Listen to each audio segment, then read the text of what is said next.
ओम सभी को नमस्ते। ओम का उच्चारण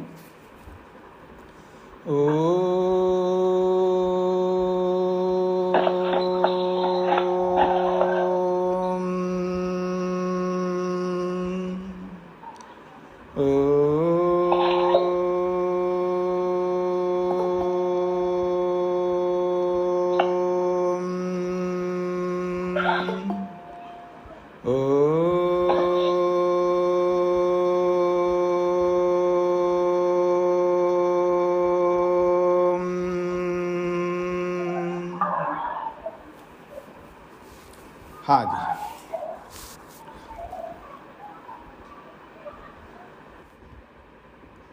वेदांत दर्शन के चतुर्थ अध्याय के प्रथम पाद के अभी तक हमने 13 सूत्र पूरा किए हैं।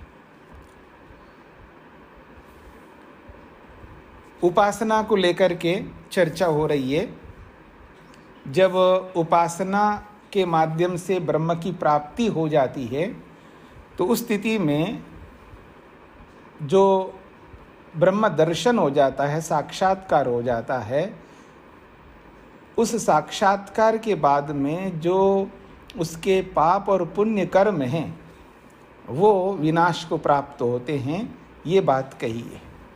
तो भविष्य में होने वाले पाप तो होंगे नहीं, लेकिन भूतकाल में जो पाप हुए हैं उनका नाश होता है। तो उसका अर्थ हमने ये समझने का प्रयत्न किया है कि संस्कारों का नाश होता है।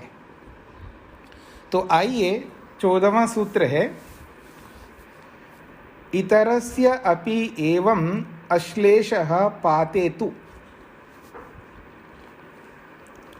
कहते हैं इतरस्य अपि एवं असंश्लेष पातेतु तद व्यपदेशाद इति अनुवर्तते। 13वें सूत्र में तद व्यपदेशात पद आया है, अंतिम पद सूत्र का। तो उस तद व्यपदेशात अंश को यहाँ पर इस सूत्र में जोड़ा जाता है। तो इतरस्य का अर्थ है यहाँ पर पापाद इतरस्य पुण्यस्य अपि। जो पाप से भिन्न जो पुण्य है, पाप का नाश होता है जो बोला जा रहा है, पाप के साथ साथ पुण्य का भी नाश होता है, इसका यह अर्थ है। पापाद इतरस्य पुण्यस्य अपि खलु एवं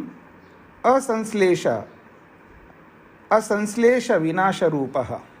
पुण्य का भी संश्लेष नहीं होता, अर्थात योगी के साथ जुड़ा नहीं रहेगा, उसका भी पूर्ण रूप से विनाश होता है। पूर्वस्य अश्लेष उत्तरस्य विनाशो देहपातेतु जायते।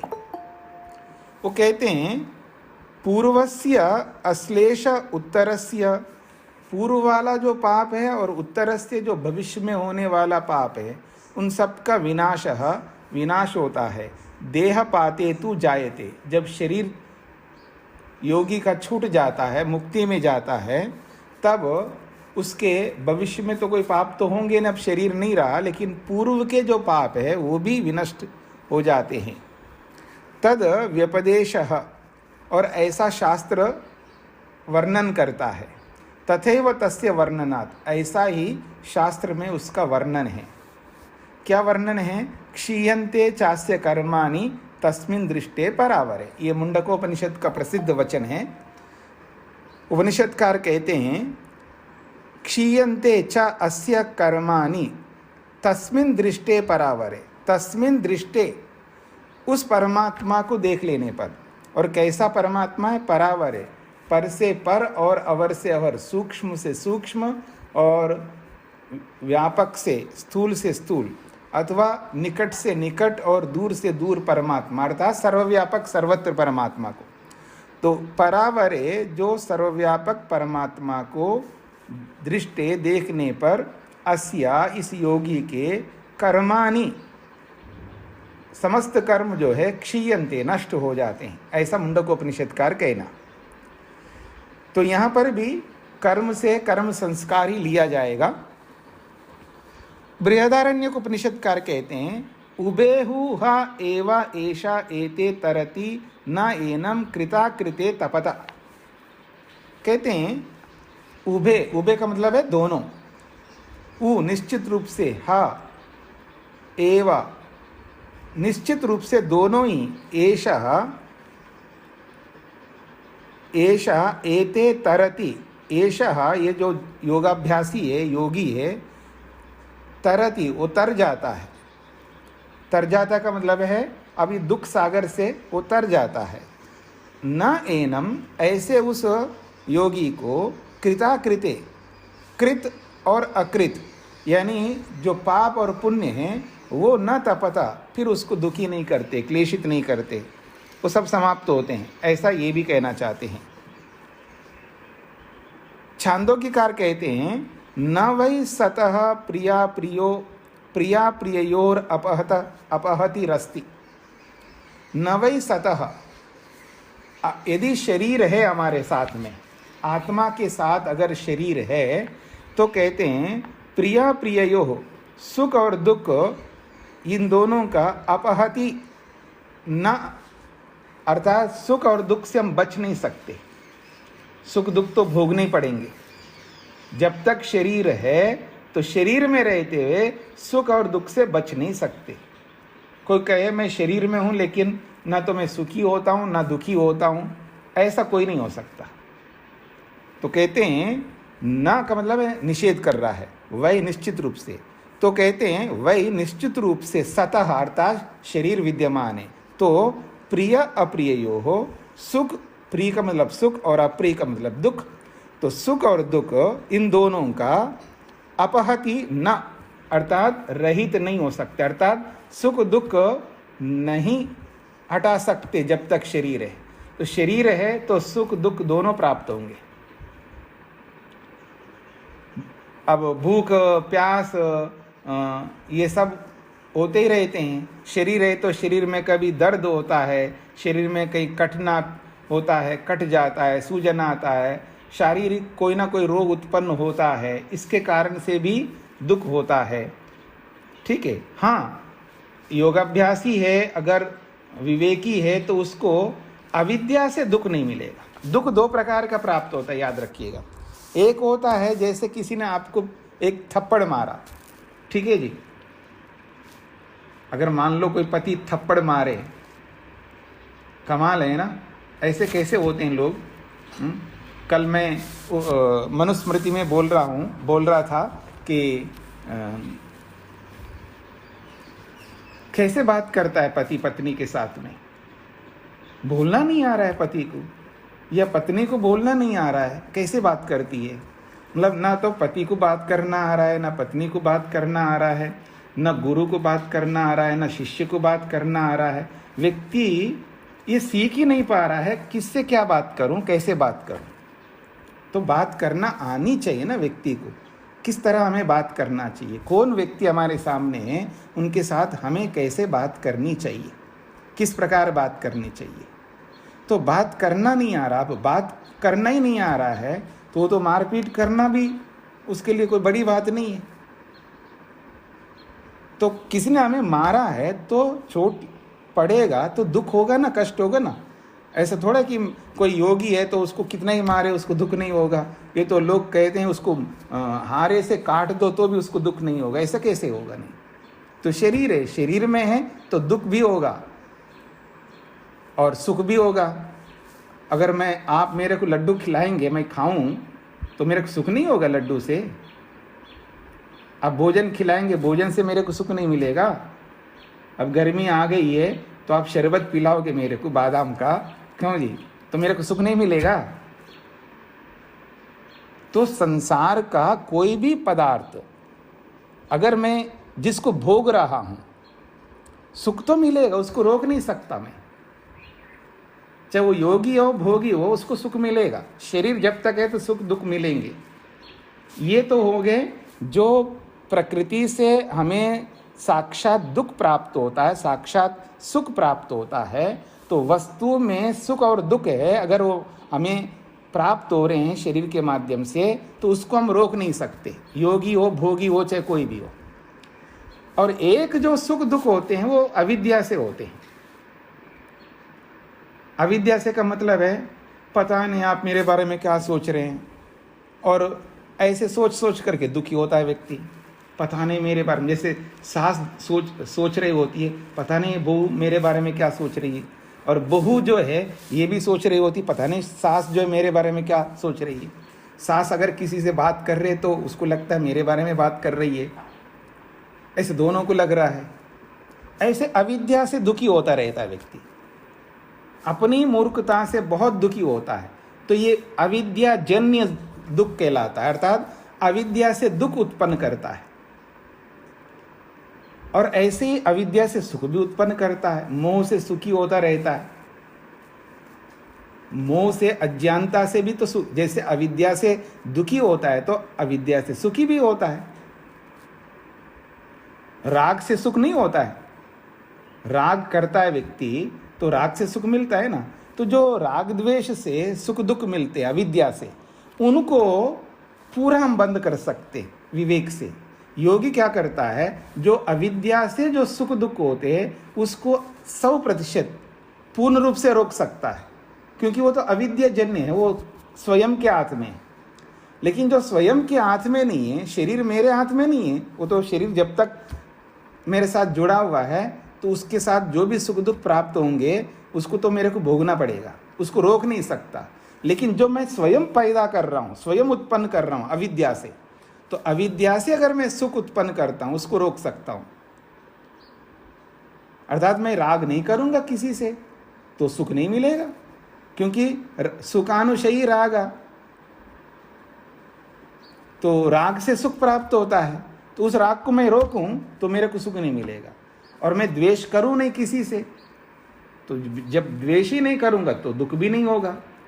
तो अविद्या से जो दुख या सुख हम लोग उत्पन्न करते हैं उसको तो पूर्ण रूप से हम रोक सकते, लेकिन जो वस्तु हमें सुख साक्षात शरीर को दे रहा है उसको हम नहीं रोक सकते, चाहे वो सुख मिले या दुख मिले। निद्रा लेते हैं तो सुख मिलेगा निद्रा से, भोजन खाते हैं तो सुख मिलेगा, उसको हम नहीं रोक सकते। वस्तु का जो गुण धर्म है, अगर कोई कहे, जैसा पहले भी मैंने संकेत किया था, कोई किसी को आपने लड्डू दे दिया, खा लिया या खा रहा है, कैसे लग रहा है, बस खा रहा हूँ जी, ठीक है, बस खा रहे। अरे कैसे लग रहा है, बस खा रहा हूँ जी, बस मैंने तो पेट भर लिया जी। पेट तो भर लिया है, लेकिन लगा कैसे आपको? नहीं जी मेरे को पता नहीं लगा। पता नहीं लगा मतलब बुद्धि काम नहीं कर रही थी क्या? बुद्धि को ताला लगा हुआ था क्या? ऐसे कैसे पता नहीं लगेगा? मतलब होश में तो है आप, जब होश में है तो आपको अनुभूति होगी ना, उसमें सुख है तो सुख की अनुभूति होगी। अगर कोई आप भोजन कर रहे हो, उसमें अलग अलग रस वाले तत्व हैं, कोई नमकीन है, कोई मीठा है, कोई कुछ, तो अलग अलग रसों की अनुभूति होगी नहीं होगी? हाँ जी नमक ठीक है, पता नहीं जी। अरे पता नहीं जी का मतलब आप नमक नहीं खाते क्या? खाता हूँ। जब खाता हूँ तो सही नमक पड़ा है, अधिक पड़ा है, कम पड़ा है, ये अनुभूति नहीं हो सकती। ये तो सब अनुभूति होंगी ना। तो ये क्यों कहे मेरे को पता ही नहीं लगा जी, बस मैं तो खा लेता हूँ जी, मैं सुख लेता नहीं हूँ जी। ये उड़ती उड़ती बातें क्यों करते हो आप? पटरी पर रहो ना, इधर उधर भागो मत। तो जो अनुभूति हो रही है उसको आपको होंगी अनुभूतियाँ, वो जो शरीर को प्राप्त हो रहा है उसको आप रोक नहीं सकते, ये इसका ही अभिप्राय है। तो इस दृष्टिकोण से यहाँ पर कहा जा रहा है न वै सतः प्रिया प्रियो अपहति रस्ति। जब तक शरीर है सुख दुख से कोई भी बच नहीं सकता है, चाहे योगी हो भोगी हो। हाँ, अगर इन सुख दुख से बचना चाहते हैं हम लोग तो कहते हैं अशरीरम वावसंतम न प्रिया प्रिये स्पृशतः। वाव निश्चित रूप से अशरीरम संतम आत्मानम। अब शरीर है ही नहीं आत्मा के पास, अब मुक्ति में है, मोक्ष में है। न प्रिया प्रिय स्पृशता, उस स्थिति में न तो संसार का सुख आपको स्पर्श कर पाएगा और न संसार का दुख आपको स्पर्श कर पाएगा। अर्थात न आपको सुख मिलेगा न दुख मिलेगा, क्योंकि आप मुक्ति में हैं। अथवा आपके पास शरीर ही नहीं है, आप मुक्ति में नहीं लेकिन शरीर ही नहीं है, तो भी आपको सुख दुख नहीं होंगे, अनुभूति नहीं होगी। बिना शरीर की अनुभूति नहीं हो सकती। तो ईश्वर के अधिकार में जब तक अगला शरीर नहीं मिलेगा इसी सृष्टि में, अथवा प्रलय काल में मूर्छित पड़ा रहेगा, क्योंकि शरीर नहीं है, साधन नहीं है, तो न तो उसको सुख होगा न दुख होगा। ये दो स्थितियां हैं, प्रलय काल में हो अथवा जब तक शरीर नहीं मिलेगा तब तक, या मुक्ति में हो। इन तीनों स्थितियों में आत्मा को सुख दुख की कोई अनुभूति नहीं हो सकती, क्योंकि साधन नहीं है। साधनों से ही सुख दुख की अनुभूति होती है।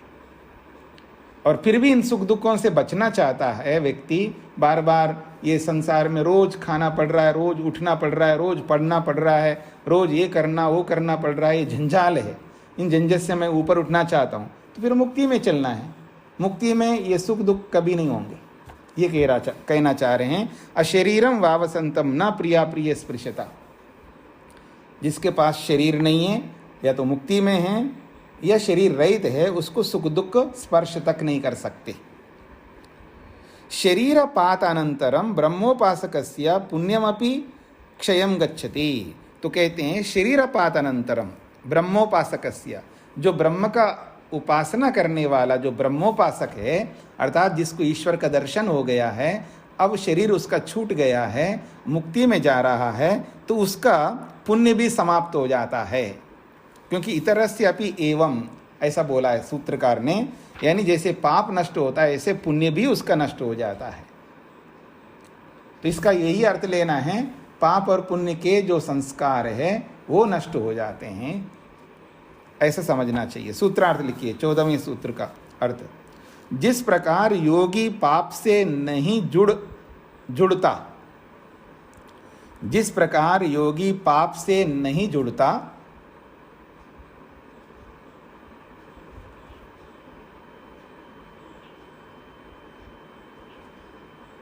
जिस प्रकार योगी पाप से नहीं जुड़ता, उसी प्रकार पुण्य से भी नहीं जुड़ता है।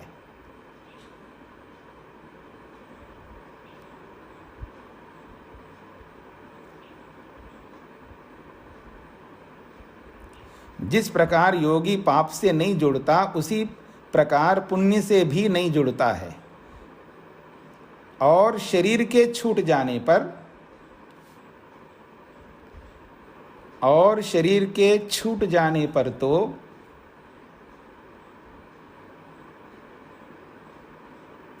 और शरीर के छूट जाने पर तो और शरीर के छूट जाने पर तो पाप और पुण्य दोनों से ही संबंध नहीं रहता। पाप और पुण्य दोनों से ही संबंध नहीं रहता।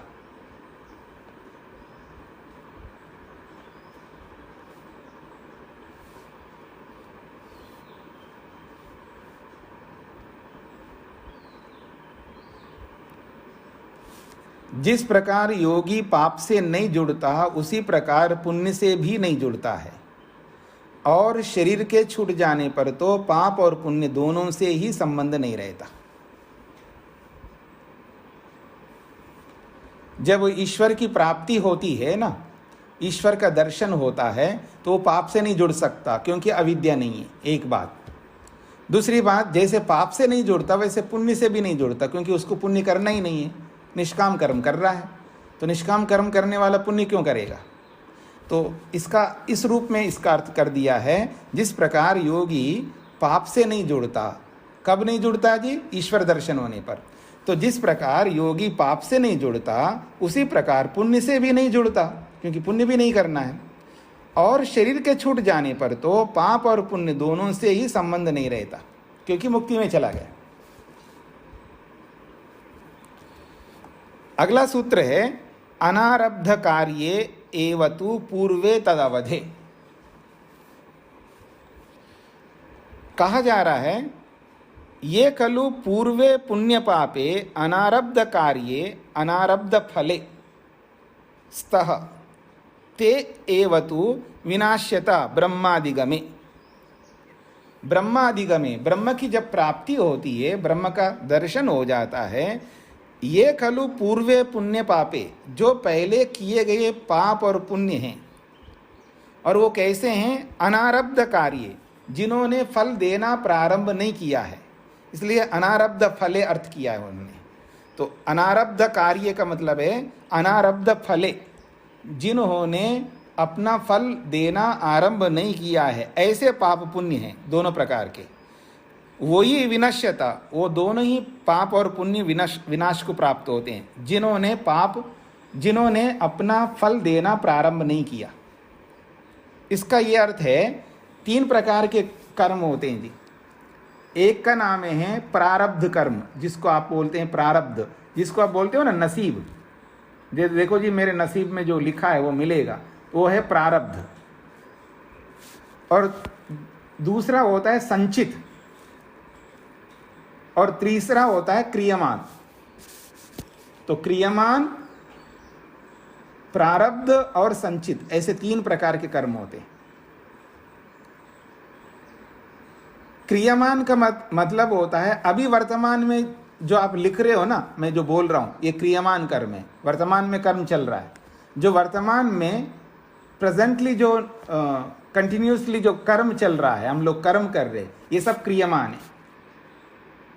अभी करते जा रहे हैं हम लोग, जो कर्म किए जा रहे हैं उनको कहते हैं क्रियमान। और संचित का मतलब है जो पाप और पुण्य हमने कर लिया है और उनका फल अभी प्रारंभ नहीं हुआ है, बस कर्म हो चुके हैं, फल मिल नहीं रहा है उनका, उसको कहते हैं संचित कर्म। जो कर्म हो चुके हैं और उनका फल अभी प्रारंभ नहीं हुआ है, ऐसे बहुत सारे कर्म हमने कर चुके हैं, उनका फल अभी प्रारंभ नहीं हुआ है, उनको कहते हैं संचित कर्म।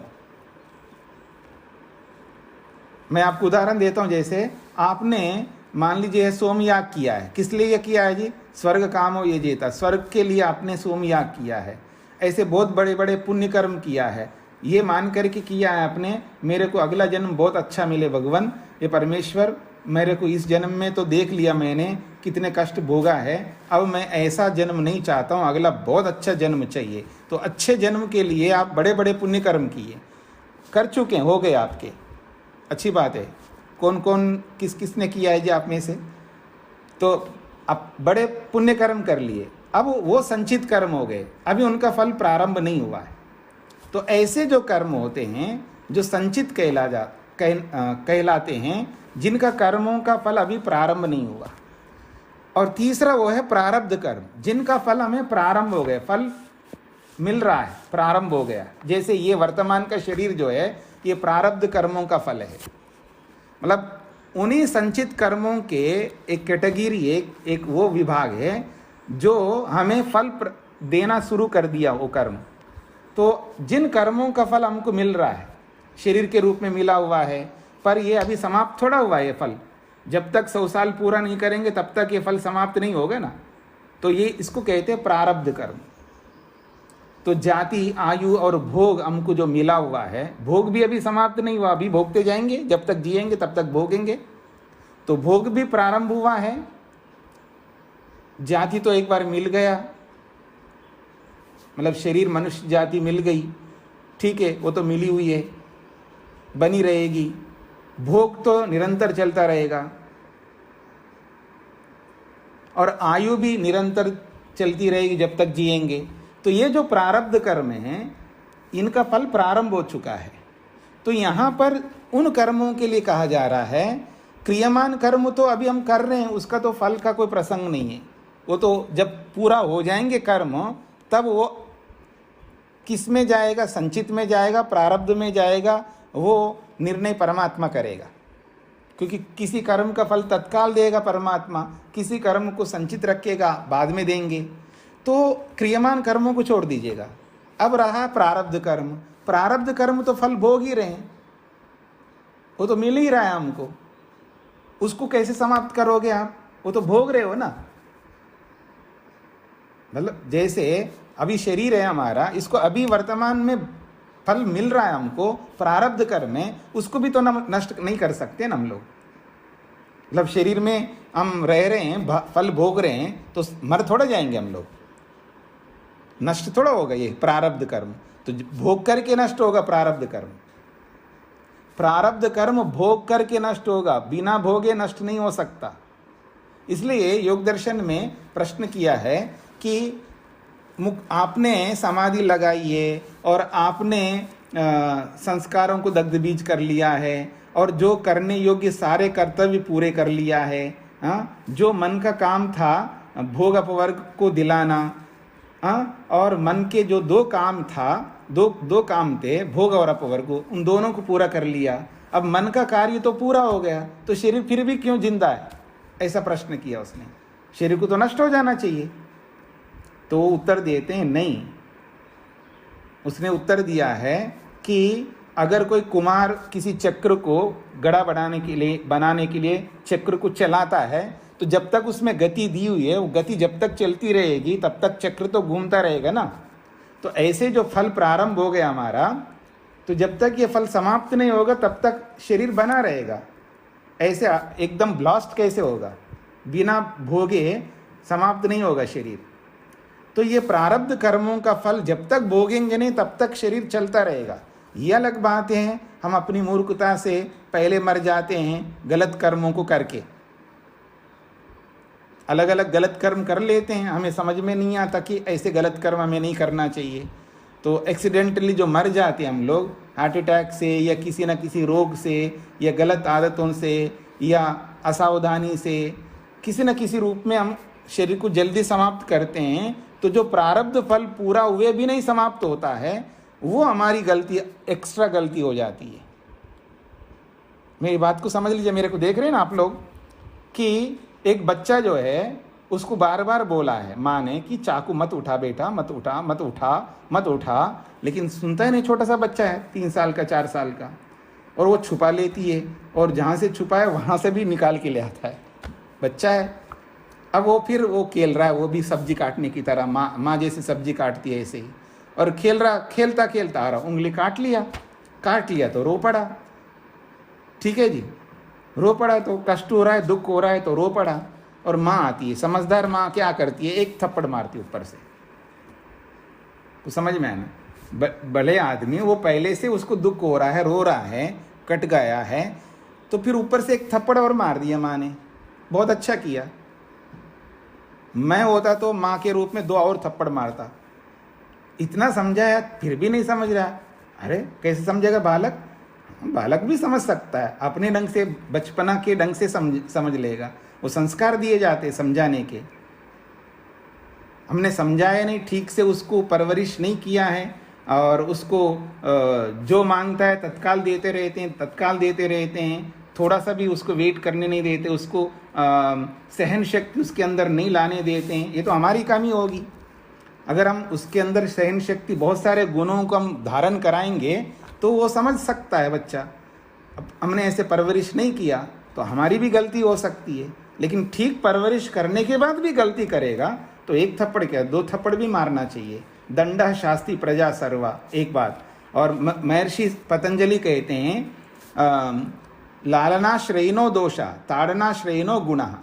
अगर लालन करेंगे अर्थात उसके साथ इस तरह असहनशील बनाएंगे, उसके साथ राग करके उसकी इच्छाओं की पूर्ति करेंगे, तो उसके अंदर बहुत सारे दोष आएंगे। लालनाश्रयिनो दोषा, इसका अर्थ है कि उसको लालन करेंगे अर्थात उसको राग से, मोह से युक्त होकर के उसके साथ जो भी वो मांगे करता जा रहा है और उसकी इच्छा की पूर्ति करते हम जा रहे हैं, उसके पीछे पीछे दौड़ रहे हैं, तो उस बच्चे में बहुत सारे दोष आएंगे। लालनाश्रयिनो दोषा, ताड़ना और ताड़ना करेंगे, उसको सटीक उत्तर देंगे, उसको समझाएंगे, उसको दंड देंगे, उसके यथायोग्य दंड देंगे, उसको डर भी लगे, उसको पता भी लगे माँ अगर गलती करूँगा तो दंड देगी, दुख देगी, और अच्छा करूँगा तो बहुत सुख देगी। उसको पता चलेगा कि माँ में प्रेम भी है, लेकिन अगर मैं गलत करूँगा तो उसमें भीमत्व भी है, भयंकरत्व भी है, वो दंड देती है, छोड़ेगी नहीं। उस बच्चे को ये एहसास होना चाहिए दोनों प्रकार का।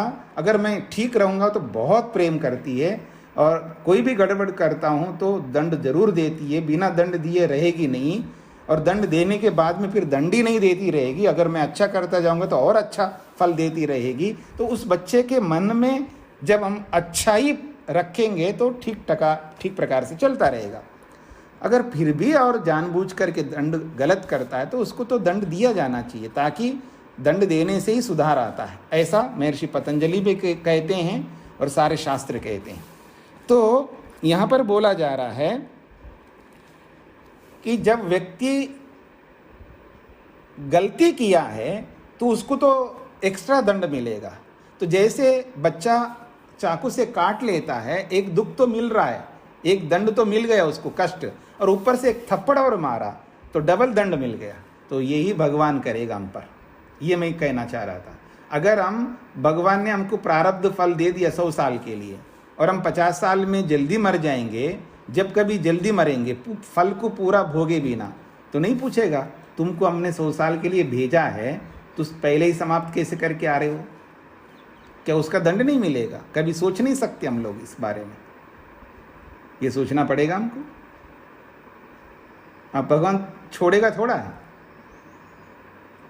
जैसे लापरवाही से हम गलती करेंगे तो क्या उसका दंड नहीं मिलेगा? मान लो मैं चोरी कर लूं तो इसका मतलब मेरे को पता नहीं था जी, मेरे को छोड़ दो, ऐसे सरकार थोड़ा छोड़ देगी। पता नहीं तो पता कर लेते, पता करने के लिए बुद्धि दिया आपको, तो पता नहीं था ये कोई उत्तर नहीं होगा ना। पता करना हमारा कर्तव्य है, इसलिए हमें पता करना है कि मेरे को 100 साल मिला है तो 100 साल हमको बनाए रखना है, उसके लिए मेहनत करना है। और नहीं किया, आलस्य किया, प्रमाद किया तो उसका दंड भी मिलेगा ईश्वर की ओर से। इसलिए प्रारब्ध कर्म जो होते हैं उसको बिना भोगे समाप्त नहीं हो सकते। और जो क्रियमान कर्म है जिनको हम कर रहे हैं वर्तमान में, तो बाद में उसका फल मिलेगा, करते हुए फल नहीं मिल सकता। और जो संचित कर्म होते हैं जिनका फल अभी प्रारंभ नहीं हुआ, उनके बारे में ये 15वां सूत्र बोल रहा है। जो संचित कर्म है, चाहे पाप और पुण्य है, वो नाश होते हैं ब्रह्म की प्राप्ति होने पर। ये बात कही जा रही है, आप समझ लीजिएगा। तो कहते हैं ये खलु पूर्वे पुण्य पापे अनारब्ध कार्ये, जो निश्चित रूप से पहले के किए हुए जो पुण्य और पाप रूपी कर्म हैं और जिनका फल आरंभ नहीं हुआ, अनारब्ध कार्य अर्थात अनारब्ध फल है, जिनका फल अभी प्रारंभ नहीं हुआ अर्थात संचित कर्म है। ते एव तु विनश्यतः, वही कर्म संचित कर्म ही विनाश को प्राप्त होते हैं। कब? ब्रह्मादिगमे, ब्रह्म की प्राप्ति होने पर। तद अवधे का मतलब है सो अधिगम अवधि तयो नाशस्य, तस्मात् तयो नाशस्य, उन दोनों पाप पुण्य कर्मों का नाश का जो है तद अवधि, वो जो ब्रह्म प्राप्ति ही अवधि है, अर्थात ब्रह्म की प्राप्ति हो जाती है, ब्रह्म की प्राप्ति होते ही बस विनाश हो जाएंगे। तो ये संचित कर्म कब तक रहेंगे जी? ब्रह्म प्राप्ति तक रहेंगे। ब्रह्म की प्राप्ति हुई नहीं और उधर कर्म समाप्त, ऐसा कहना चाहते हैं। उक्तम ही शास्त्र में कहा ही है, तस्य तावदेव चिरम यावत न विमोक्षे अतः संपत्स्य। कहते हैं तस्य तावदेव चिरम, उस योगी का बस तब तक ही उसका रहना है शरीर में, यावत न विमोक्षे, जब तक शरीर छूटता नहीं है। शरीर का छूटा नहीं, मुक्ति में गया बस। इसको कहते हैं चरम देह, अंतिम शरीर। यानी ये जो शरीर है योगी का, जिस शरीर में उसने ब्रह्म का साक्षात्कार कर लिया और अविद्या को समाप्त कर दिया है और संस्कारों को नष्ट कर दिया है, फिर भी शरीर में रह रहा है क्योंकि प्रारब्ध कर्मों का फल भोगने के लिए रह रहा है। जब तक प्रारब्ध कर्म समाप्त नहीं होते हैं तब तक रहेगा, और जैसे समाप्त हो जाएंगे, जैसा ही शरीर छूट जाता है, बस मुक्ति में जाता है। उसी के लिए कह रहे हैं कि तस्य तावदेव चिरम, उस योगी का तब तक ही उसके शरीर में रहना है, यावत न विमोक्षे, जब तक शरीर छूटता नहीं है। जब छूट गया अथ संपत्स्य, जब शरीर छूट जाता है, संपत्स्य, मुक्ति मिल जाती है, यानी मुक्ति में चला जाता है। सूत्रे तु शब्देन स्पष्ट्यते यदारब्ध कार्ये आरब्ध फले तु पुण्य पापे भोग सम्मुखे भुज्यमाने तदवस्थम शरीरम भ्रमत कुलाल चक्रवद अस्या एव तद विषये न विचार अवसरा। बहुत अच्छी बात कही जा रही है।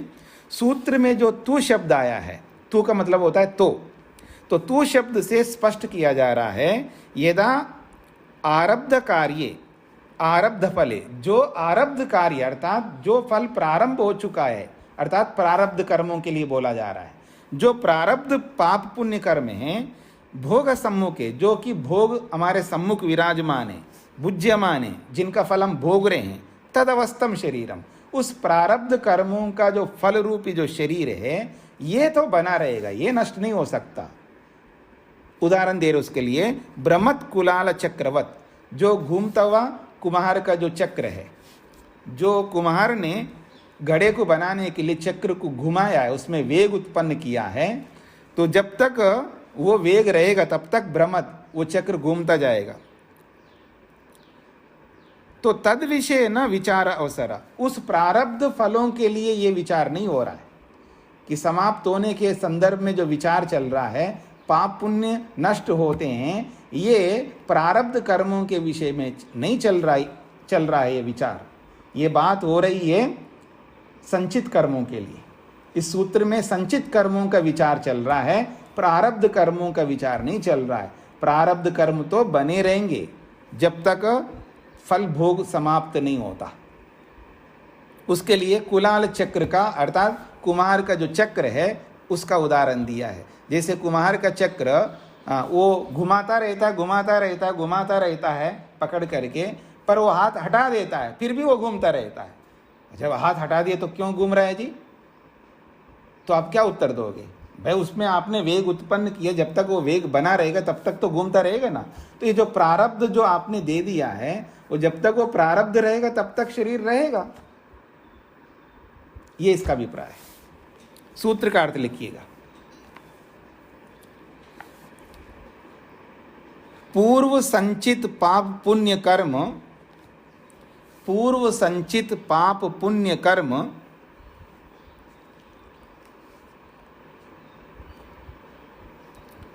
पूर्व संचित पाप पुण्य कर्म,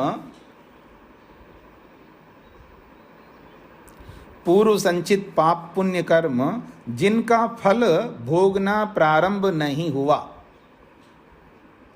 जिनका फल भोगना प्रारंभ नहीं हुआ,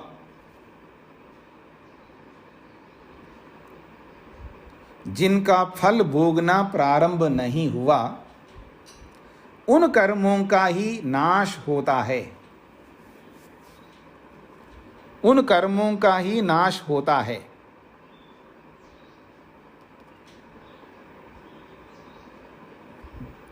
उन कर्मों का ही नाश होता है। तो आप इसका अर्थ वही समझ लीजिएगा, उन कर्मों के संस्कारों का ही नाश होता है, ऐसा समझना है। हर जगह मैं लिखवाऊंगा नहीं, उन कर्मों का ही नाश होता है। क्योंकि ब्रह्म प्राप्ति होने तक ही उनकी अवधि है। क्योंकि ब्रह्म प्राप्ति होने तक ही उनकी अवधि है।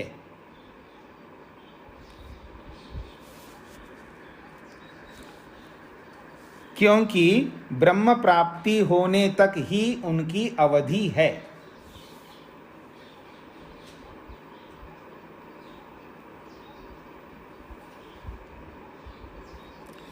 क्योंकि ब्रह्म प्राप्ति होने तक ही उनकी अवधि है। पूर्व संचित पाप पुण्य कर्म जिनका फल भोगना प्रारंभ नहीं हुआ, उन कर्मों का ही नाश होता है। क्योंकि ब्रह्म प्राप्ति होने तक ही उनकी अवधि है।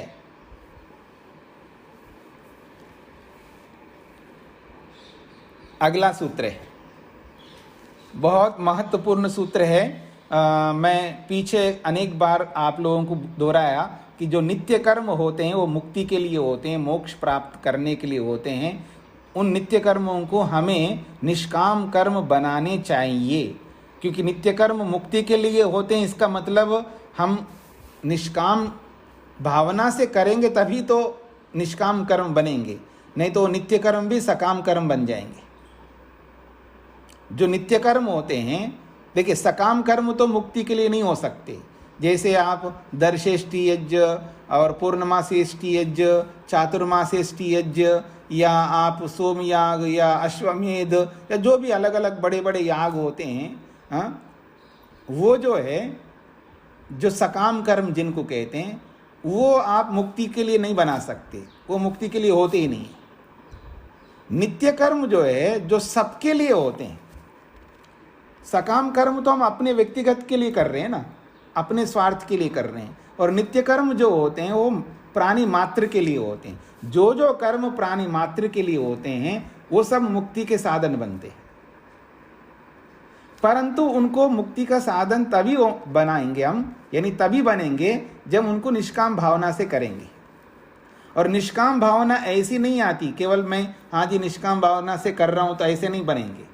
उसके लिए पूरा जीवन को बदलना पड़ेगा, हमें जीवन शैली को बदलना होगा।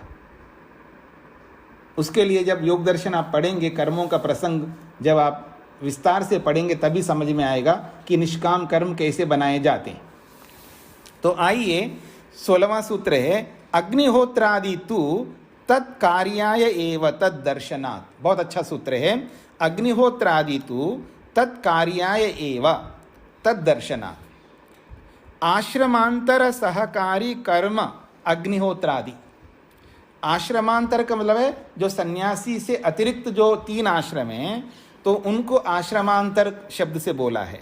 तो आश्रमांतर कर्म जो है सहकारी कर्म, वो सहयोगी कर्म होते हैं। कौन है वो? अग्निहोत्र आदि। अग्निहोत्र आदि से ब्रह्म यज्ञ है, पितृयज्ञ है, बलिवैश्वदेव यज्ञ है, अतिथि यज्ञ है, इस तरह के बहुत सारे यज्ञ हैं।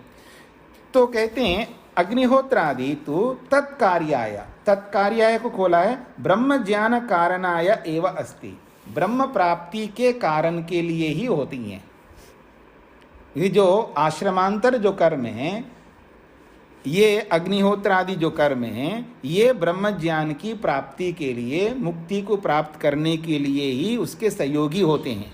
न तस्य नाश कथन प्रसंगा, उनके नाश का प्रसंग नहीं। यहाँ पर जो संचित कर्म नष्ट हो जाते ही जो बोला गया है, वो इन कर्मों के नाश का प्रसंग नहीं माना जाए, क्योंकि वो तो मुक्ति के सहयोगी कर्म है। इसलिए कह रहे हैं न तस्य नाश कथन प्रसंगा, उन कर्मों का नाश का प्रसंग यहाँ नहीं बताया जा रहा है। क्यों? तद्दर्शनात्, तत्कार्यत्व दर्शनात् श्रुतो। श्रुति में वो मुक्ति प्राप्ति के साधन के रूप में बताया गया है। जैसे कि तम एतम वेदानुवचनेन ब्राह्मणा विविदिशन्ति यज्ञेन दानेन तपसा अनाशकेन। बृहदारण्यक का ये वचन है, वो बहुत बार पीछे आ चुका है।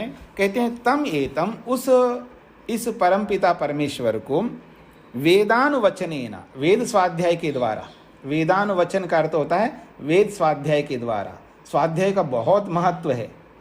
तो कहते हैं वेदानुवचनेन, वेद स्वाध्याय के द्वारा ब्राह्मणा, ये जो ब्राह्मणत्व को प्राप्त हुए लोग हैं, जो ब्रह्मनिष्ठ लोग हैं, ब्रह्म में ही अपने आप को अनुभव करने वाले लोग हैं, अर्थात मुमुक्षु लोग हैं, विविदिशन्ति, वो ऐसी इच्छा करते हैं। क्या?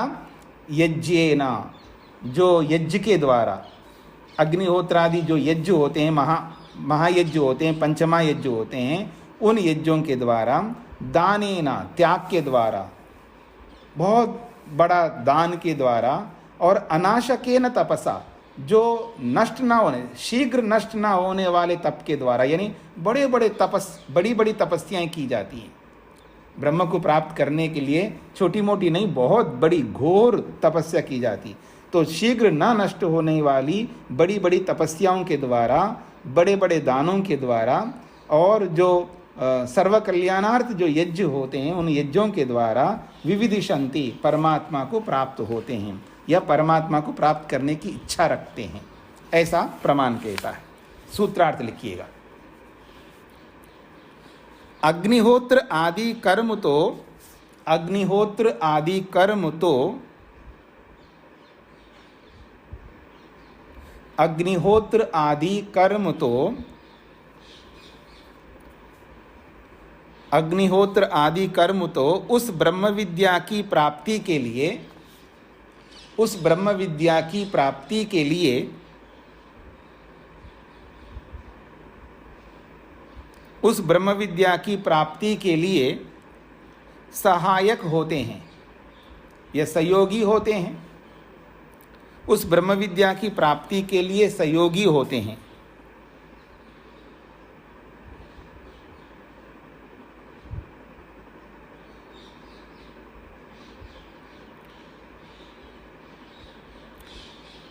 अग्निहोत्र आदि कर्म तो उस ब्रह्म विद्या की प्राप्ति के लिए सहयोगी होते हैं। फिर उन कर्मों का नाश कैसे बताया जा रहा है? फिर उन कर्मों का नाश कैसे बताया जा रहा है? अर्थात उन कर्मों का नाश नहीं होता है, उसका प्रसंग ही नहीं है। फिर उन कर्मों का नाश कैसे बताया जा रहा है?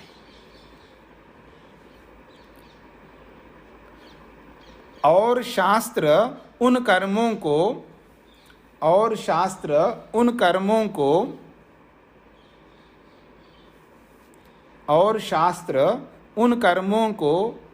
ब्रह्म विद्या की प्राप्ति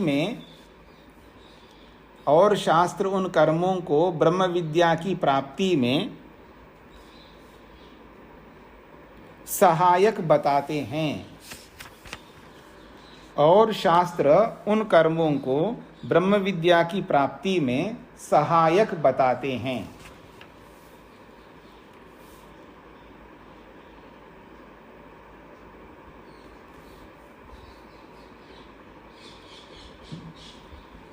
हाँ जी, अग्निहोत्र आदि कर्म तो उस ब्रह्म विद्या की प्राप्ति के लिए सहायक होते हैं या सहयोगी होते हैं। फिर उन कर्मों का नाश कैसे बताया जा रहा है? अर्थात नाश नहीं होगा। और शास्त्र उन कर्मों को ब्रह्म विद्या की प्राप्ति में सहायक बताते हैं। 17वां सूत्र है जी, अतो अन्यापि ही एकेषाम उभयो, अतः अन्याः अपि ही एकेषाम उभयोः। कहते हैं अतो अग्निहोत्रादेः नित्य कर्मणः अन्य अपि। ये जो अग्निहोत्रादि जो नित्य कर्म होते हैं, जितने भी नित्य कर्म होते हैं, ये सब अग्निहोत्रादि जो नित्य कर्म हैं, इन कर्मों से अलग अन्य अलग अर्थात कौन से? काम्य कर्म चोदना, जो काम्य कर्मों का विधान है। चोदना कहते हैं विधान। तो जो काम्य कर्मों का जो विधान शास्त्र में हुआ है, यह खलु एकेषाम शाकिनाम अस्ति। जो कुछ आचार्य लोग ये मानते हैं, जहाँ अग्निहोत्रादि जो नित्य कर्म हैं, उनसे अतिरिक्त जो काम्य कर्म हैं, इन दोनों के विषय में वो कहते हैं अथ ये यज्ञेन दानेन तपसा लोकान जयन्ति। अथ ये जो लोग यज्ञ के द्वारा, दान के द्वारा, तपस्या के द्वारा लोकान जयन्ति, लोगों को जीतते हैं, न स कर्मफलम भोगम आपद्यते। वो व्यक्ति जो इस तरह जीतते हैं, वो कर्मफल के भोग को प्राप्त नहीं होते। अर्थात उन कर्मों के फल का भोग उनको नहीं मिलता है। क्यों? ब्रह्मादिक में खलु उभयो काम्य अकाम्यो कर्मणो नाशः विधानात्। वो कहता है, ये कुछ शाखा वालों का यहाँ पर संकेत किया जाए। कुछ आचार्य लोग ऐसा मानते हैं, जो उन्होंने यज्ञ के द्वारा, दान के द्वारा, तपस्या के द्वारा लोगों को जीतते हैं, वो लोग कर्मफलों को प्राप्त नहीं होते हैं। क्यों? ब्रह्मादिग में ब्रह्म की प्राप्ति हो जाने पर खलु उभयो, दोनों ही काम्य और अकाम्य दोनों कर्मों का नाश हो जाता है। ऐसा ही विधान वहाँ पर माना जाता है शास्त्रों में। इसलिए कहते हैं उभयोरपि विनाशात्, दोनों का ही नाश होता है। नाश उपपद्यते पुण्य अपुण्य नाश वचनात्। शास्त्र में पुण्य और अपुण्य दोनों का विनाश बताने के कारण से। तद यथा, जैसा कि वो शास्त्र क्या कहता है, उभे उह एव एषा एते तरति न एनम कृता कृते तपतः। बृहदारण्यक में कहा है, तद यथा, जैसा कि उभे दोनों ही प्रकार के कर्म, पाप और पुण्य, उ निश्चित रूप से, हाँ एव निश्चित रूप से, ऐशा का मतलब ये जो योगाभ्यासी योगी है, उभे ही एते, ये दोनों ही कृताकृते, जो कि कृत अकृत के रूप में अर्थात पाप और पुण्य के रूप में है। कृत का मतलब करने योग्य, अकृत का मतलब है ना करने योग्य अर्थात पुण्य और पाप। तो ये योगी एते कृताकृते, जो पाप और पुण्य हैं इनको नहीं भोगता है और न तपता, उनको वो फल नहीं दे सकते हैं, उसको कष्ट नहीं दे सकते हैं, अर्थात इनको नष्ट कर देता है वो और इनका फल उसको नहीं मिलता है। और उसको ये न तपता अर्थात उसको क्लेशित नहीं करते हैं, दुखी नहीं करते हैं। यदा पश्यते रुक्मवर्णम कर्तारमीशम पुरुषम ब्रह्म योनिम तदा विद्वान पाप पुण्य विधूया। यहाँ तो और स्पष्ट किया है मुंडकोपनिषदकार ने। वो कहते हैं जब पश्य, ये दो देखने वाला जीवात्मा है, पश्यते देखता है परमात्मा को। कैसे परमात्मा को? रुक्मवर्णम, जो ज्ञान से परिपूर्ण है, कर्तारम, जो इस संपूर्ण सृष्टि का कर्ता को, ईशम, इस सृष्टि के स्वामी को, पुरुष को, इस ब्रह्मांड रूपी पुर में निवास करने वाले परमपिता पुरुष परमात्मा को, ब्रह्म योनिम, जो वेद का आधार है, यह ब्रह्मांड का आधार है। तो ब्रह्मांड के आधार, वेद के आधार परम पुरुष स्वामी कर्ता ज्ञान स्वरूप परमात्मा को यदा पश्यते, जब देखने वाला ये जीवात्मा देख लेता है, तदा, उस स्थिति में ये देखने वाला विद्वान पाप पुण्य विधूया, अपने पाप और पुण्य को विधूया समाप्त करके, विनाश करके, निरंजना निर्मल होकर के, परमम साम्यम उपैति, परम साम्य परमपिता परमात्मा को प्राप्त कर लेता, अर्थात मुक्ति को प्राप्त कर लेता है। तो यहाँ इन दोनों प्रमाणों में पाप पुण्य दोनों का नाश बताया गया है। तो पूरा हो गया जी सूत्र का भाष्य। अब 2-3 पंक्तियों में शंकराचार्य की बात को कह रहे हैं। शांकर भाष्य, शंकराचार्य के भाष्य में सूत्र में जो पद आया उभयोः, इस उभयो पद का अर्थ उन्होंने जैमिनी और बादरायण अर्थात वेदव्यास और अपने शिष्य जैमिनी, इन दोनों को लेकर के अर्थ किया है। उभयो का मतलब है जैमिनी बादरायणयो आचार्यो, ऐसा अर्थ किया है। न स युक्ता, स न युक्ता, ये उचित नहीं है ऐसा करना। क्यों? न ही मत प्रसंगो अत्र विद्यते, यहाँ कोई मत नहीं प्रस्तुत किया जा रहा है कि जैमिनी आचार्य या बादरायण आचार्य ऐसा मानते हैं। यहाँ कोई इस प्रकार का प्रसंग ही नहीं है।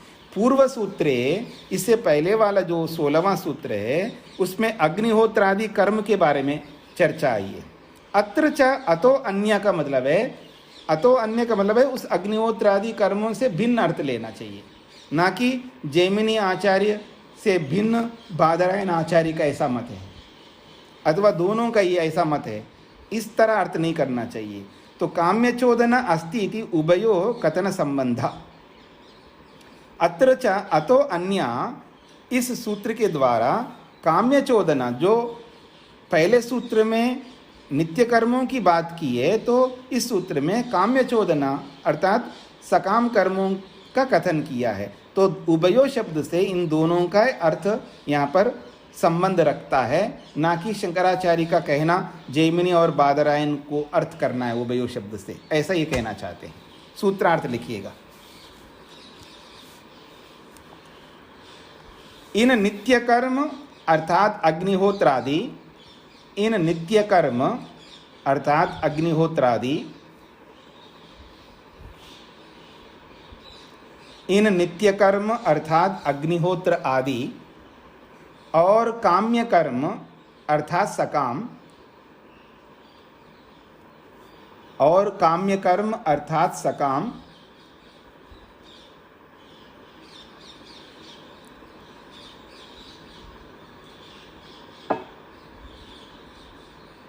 इन नित्य कर्म अर्थात अग्निहोत्रादि और काम्य कर्म अर्थात सकाम कर्म, दोनों प्रकार के कर्मों का, दोनों प्रकार के कर्मों का, दोनों प्रकार के कर्मों का,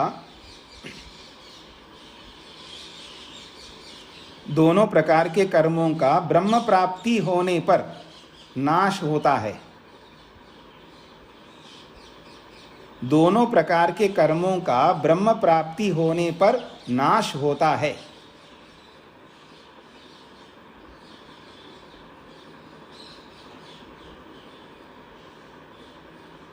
दोनों प्रकार के कर्मों का ब्रह्म प्राप्ति होने पर नाश होता है, ऐसा कुछ शाखा वाले आचार्य मानते हैं। ऐसा कुछ शाखा वाले आचार्य मानते हैं।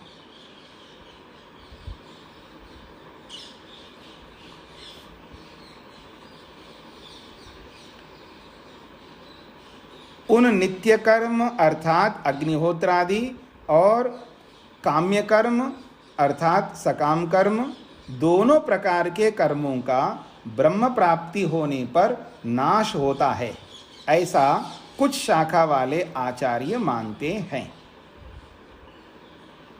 स्पष्ट हो गए जी? स्वामी जी, शाखा वाले आचार्य कौन होते हैं? तो जैसे ये है ना, जैसे काटक शाखा है और माध्यम शाखा है, ऐसे अलग अलग शाखा हैं।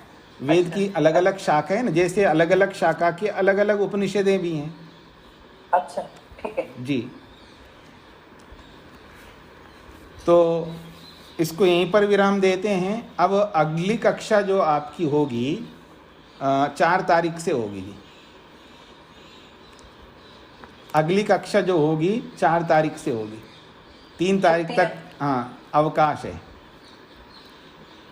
3 तारीख तक अवकाश रखते हैं, इसलिए तो रविवार अवकाश ना रख कर के आप लोगों की क्लासेस लिए। तो ये पूरे महीने में कोई छुट्टी नहीं रखी ना आपके लिए, तो इसलिए अब अवकाश में जा रहा हूँ। अर्थात मेरे को शिविर करने के लिए जाना है। अजमेर में योग शिविर है जी, अजमेर में योग शिविर है, उसके लिए जाना है। तो कुछ काम के लिए मेरे को अजमेर से भी बाहर जाना है, तो इस दृष्टि से कल से आपकी कक्षा बंद रहेगी और 4 तारीख से हम प्रारंभ करेंगे। तब तक अवकाश रहेगा। स्वामी जी, मनुस्मृति की भी बंद रहेगी? हाँ जी, मनुस्मृति की कक्षा भी बंद रहेगी जी। स्वामी जी, यदि संभव समय हो तो नित्य कर्म में और भी लिखवा बता दीजिए, यज्ञ के अलावा और क्या होता है? नहीं, नित्य कर्म का मतलब जैसे 5 महायज्ञ नित्य कर्म ही है ना। अच्छा। और उसके अलावा जो भी हम रोज करते हैं, स्नान करना भी नित्य कर्म है। शरीर को शुद्ध करना भी तो एक कर्म है ना, वो भी नित्य कर्म है। तो जितने भी हम नित्य कर्म करते हैं, उन सब नित्य कर्मों को मुक्ति के साधन बनाए जा सकते हैं। ये हमारे हाथ में, लोग हम बनाते नहीं है, हमारी कमी है। नित्य कर्म तो बहुत होते हैं जो रोज करने वाले। उसमें संध्या उपासना ये भी आएंगे, ध्यान। तो ब्रह्मयज्ञ तो आ गए ना, ब्रह्मयज्ञ में संध्या उपासना ब्रह्मयज्ञ में ही आ जाता है। 5 महायज्ञ है। 5 महायज्ञ नित्य कर्म हैं। उसके अलावा भी बहुत सारे नित्य कर्म हम करते हैं। तो सारे नित्य कर्मों को हम निष्काम कर्मों की कोटि तक पहुंचा सकते हैं, ये हमारे हाथ में। हाँ जी, सुधा जी का क्या पूछना है? स्वामी जी, वाव शब्द का अर्थ अशरीरम वाव। वाव जो है निश्चित अर्थ में, जैसे वाव है, वही है, हाँ है, ऐसे बहुत सारे अव्यय पद आते हैं। ये सब निश्चित अर्थ को कहने के लिए कहते हैं, निश्चित रूप से। जैसे खलु है, वावा है, वही है, ऐसे बहुत सारे शब्द हैं जो अव्यय पद कहलाते हैं। ये निश्चित अर्थ के लिए या विस्मय अर्थ के लिए अलग अलग प्रसंगों में इनका प्रयोग होता है।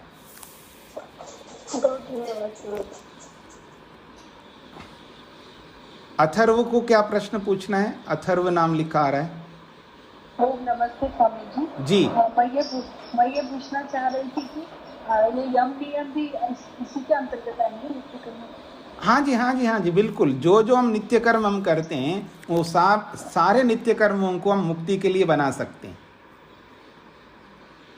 जी, यही पूछना था। जी जी जी जी जी। प्रद्युम्न सिंह जी भी कुछ पूछ रहे हैं क्या?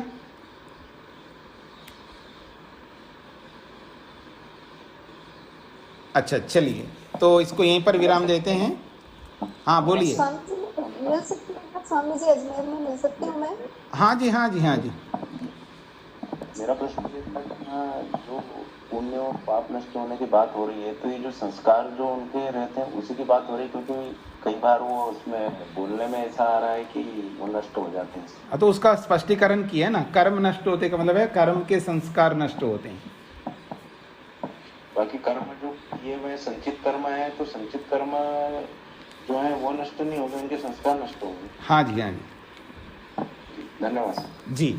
ओम शांति शांति शांति ही।